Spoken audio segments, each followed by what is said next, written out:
Hello everyone, আসসালামু আলাইকুম। কেমন আছেন সবাই? আজকে আপনাদের সাথে শেয়ার করব নারকেলের পিঠা রেসিপি। প্রথমে আমি নারকেলগুলোকে ভালো করে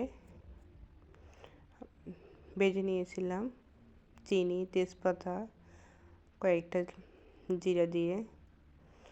এরপর রুটি বেলে নিলাম, নিয়ে এখানে নারকেল দিয়ে আপনি আপনার পছন্দ অনুযায়ী ডিজাইন করতে পারেন। করে এরপরে এগুলাকে জোড়া লাগিয়ে দিয়ে ভালো করে দিয়ে দিতে হবে।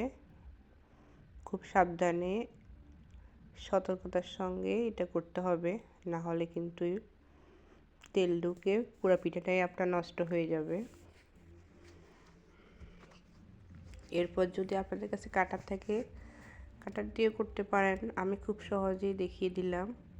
কাঁটা যদি হাতের কাছে না থাকে তাহলে এখানে বাঁশের